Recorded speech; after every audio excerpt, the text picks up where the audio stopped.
आइए परिमेय और अपरिमेय संख्याओं के बारे में जानकारी प्राप्त करते हैं। जैसा कि हम जानते हैं कि परिमेय संख्याएं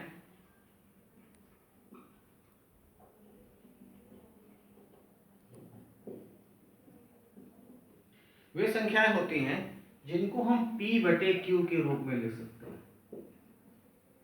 यदि किसी संख्या को p/q के रूप में लिखा जा सकता है तो उसे कहा जाएगा परिमेय संख्या। अब यहाँ जब p/q के रूप में लिखते हैं तो यहाँ कुछ बातें हमें ध्यान रखनी है। पहली बात तो ये ध्यान रखनी कि p और q क्या है, तो ये पूर्णांक है। और दूसरी बात ये ध्यान रखनी है कि q मीन्स डिनोमिनेटर, जो नीचे लिखा है हर, ये कभी भी जीरो नहीं लिया जाएगा। अब जीरो क्यों नहीं लेंगे इसका कारण हम लोग बाद में डिस्कस करेंगे कि जीरो क्यों नहीं लिया जाता है। जीरो से डिवाइड करने पर ये इनफाइनाइट बन जाता है, इसलिए जीरो नहीं लिया जाता है। तो यहाँ पर ये जो p और q हैं ये दोनों परस्पर सह अभाज्य पूर्णांक होते हैं। सह अभाज्य पूर्णांक। अब कोई भी परिमेय संख्या जब हम लिखेंगे तो उसे हम कितने कितने रूप में लिख सकते हैं। तो एक तो रूप हमारा यही हो गया p/q रूप, और एक रूप होता है जिसको हम लोग कहते हैं दशमलव रूप। हम दो तरीके से किसी भी परिमेय संख्या को व्यक्त कर सकते हैं और ये दोनों आपस में भी बदले जा सकते हैं। दशमलव जब रूप लिखते हैं तो ये दो प्रकार के होते हैं। एक तो होता है शांत दशमलव और दूसरा होता है अशांत आवर्ती दशमलव। कब शांत होगा, कब अशांत आवर्ती दशमलव होगा, ये हमको जानना है। तो कुछ उदाहरण ले लेते हैं। जैसे एक उदाहरण ले लेते हैं 6/5। अब जब हमने ये उदाहरण लिया, अब यहां पर ये p/q फॉर्म है, इसका मतलब ये परिमेय संख्या है। और अगर हम 6 को भाग करें किससे, 5 से, तो भाग करेंगे तो यहाँ पे आ जाएगा 1.2। अब 1.2 आया यानी दशमलव के बाद में कुछ अंक आ गए और यहाँ पर पूरा पूरा भाग हो गया। तो इस प्रकार की संख्याओं को कहते हैं शांत दशमलव। एक और उदाहरण ले लेते हैं 4/3। इसमें हम 4 को 3 से डिवाइड करेंगे तो यहाँ जाएगा 1 और यहाँ 1 बचेगा, पॉइंट लगाएंगे, 0 बढ़ाएंगे, 3 3 3, यानी अगर हम डिवाइड करें इसको तो 3 एकम 3, यहाँ पॉइंट लगा देंगे, 3 3 9, फिर 0 बढ़ाएंगे, फिर 3 3 9, और इस तरीके से बार बार डिवाइड करते रहेंगे तो ये आता रहेगा। तो यहाँ पर ये जो अंक आ रहा है ये बार बार आ रहा है, इसकी पुनरावृत्ति हो रही है, ये समाप्त नहीं हो रहा है, इसलिए इसको कहा जाता है अशांत आवर्ती दशमलव। अब ये जो चीज है ये प्रोसेस करने के बाद में मालूम हुआ, क्या बिना प्रोसेस किए भी मालूम हो सकता है कि कोई भी परिमेय संख्या शांत दशमलव कब होगी और अशांत आवर्ती दशमलव कब होगी।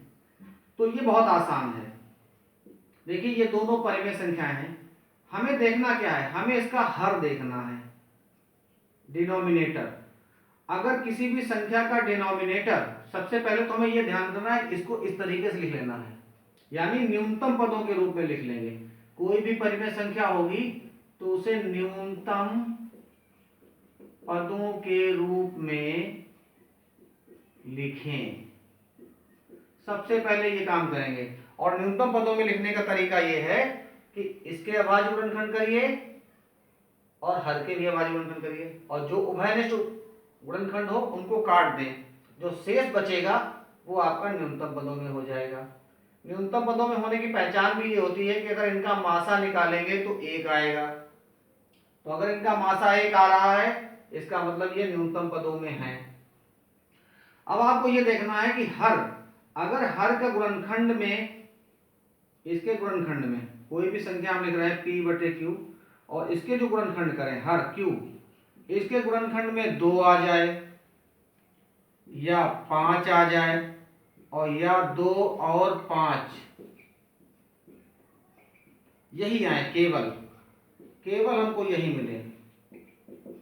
q के गुणनखंड में क्या प्राप्त हो, इसके गुणनखंड करने पर 2 मिले, 5 मिले या 2 और 5 मिले, इसके अतिरिक्त और कोई चीज ना मिले, तो हम कहेंगे कि ये शांत दशमलव है।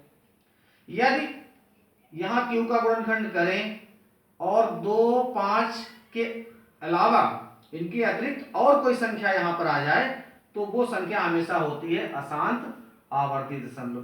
तो मानक रूप में इसको जब लिखा जाता है तो q को हम लिखते हैं 2m इंटू 5n, यानी ये वाला रूप अगर मिल जाता है, इसको इसी चीज को हम इस रूप में कह सकते हैं कि इसमें 2 आ रहा है और 5 आ रहा है, या केवल 2 आ रहा है, केवल 5 आ रहा है, तो ये शांत दशमलव बनेगा, अन्यथा ये अशांत आवर्ती दशमलव बन जाएगा।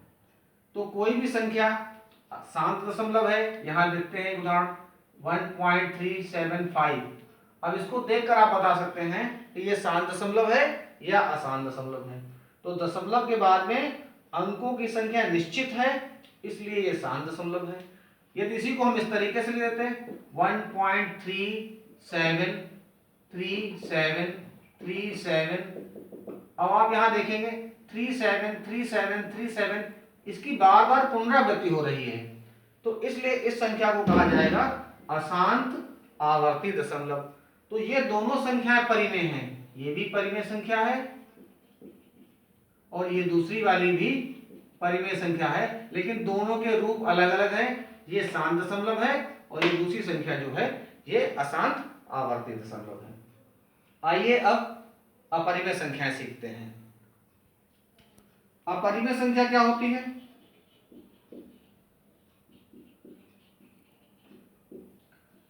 जैसे परिमेय संख्या को हम लोग क्या बता रहे थे, p/q।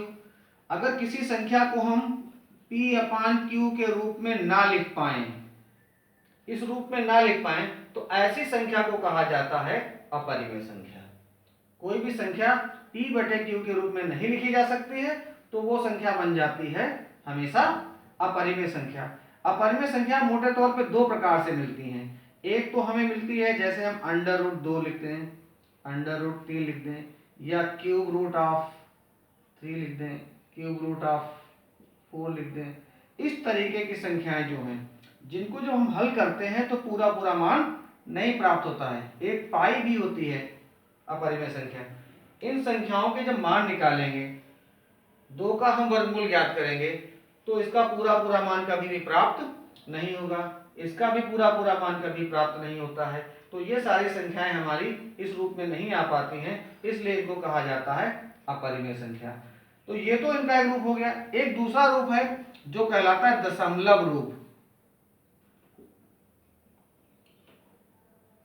तो कोई भी अपरिमेय संख्या वो दशमलव रूप में कैसे लिखी जाती है? दशमलव रूप में जैसे यहाँ पे शांत दशमलव और अशांत आवर्ती दशमलव था, इसी तरीके से अपरिमेय संख्याओं के लिए भी ए होता है अशांत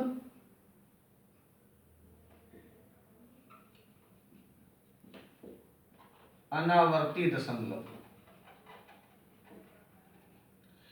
अभी जैसा कि हम लोग बात कर रहे थे कि जब इस संख्या का मान हम निकालेंगे तो पूरा पूरा मान नहीं निकलता है, इसलिए इसको परिमेय संख्या नहीं कहते हैं, अपरिमेय संख्या कहते हैं। पाई भी एक ऐसी संख्या है कि जिसको अपरिमेय संख्या कहा जाता है, कि पाई किसी भी वृत्त के परिधि और व्यास के अनुपात को कहते हैं। तो ये एक अपरिमेय संख्या है, क्योंकि अभी तक जब इसके मान जितने ज्ञात किए गए हैं, किसी भी वृत्त का परिधि और व्यास का अनुपात निकाला गया है, उसका मान बिल्कुल एग्जैक्ट नहीं निकला है। दशमलव के बहुत से स्थानों तक निकाला गया, लेकिन अभी स्थिर मान इसका प्राप्त नहीं हो पाया है, इसलिए ये अपरिमेय संख्याएं हैं। यहां पर जब हमें इन संख्याओं को दशमलव रूप में लिखना होता है तो हम इसको इस तरीके से लिखते हैं, जैसे सपोज करिए हमने लिखा 1.30300300003।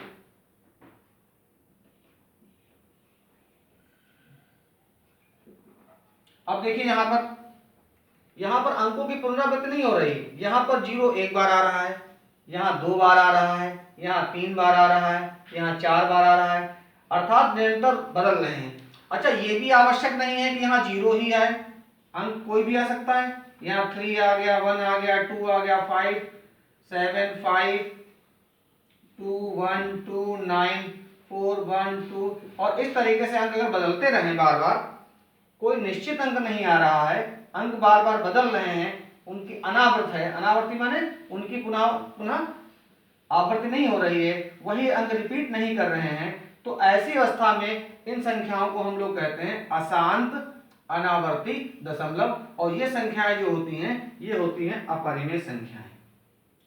अब अगर हमें दो संख्याएं दी जाएं और उनके बीच में हमें निकालना है, जैसे एक उदाहरण ले लेते हैं, वो हाँ था,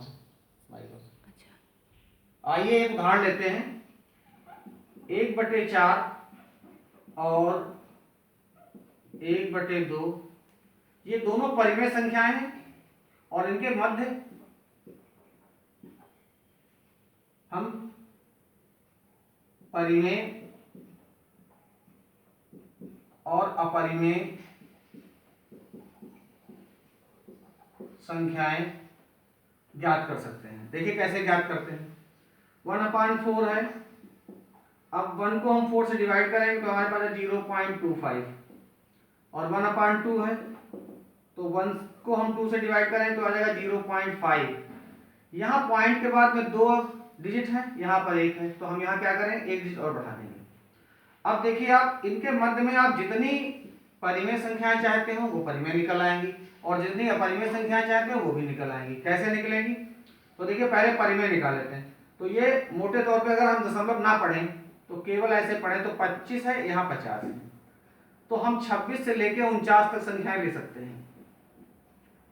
यानी अगर हमें परिमेय संख्याएं लिखनी है तो हम परिमेय संख्या लिख देंगे 0.26, 0.27, 0.28, 0.29 एंड सो ऑन। ये हम लोग लिख सकते हैं जितनी हमें लिखनी हो। अगर बहुत ज्यादा लिखनी है तो इसके आगे आप 0 और बढ़ा लीजिए।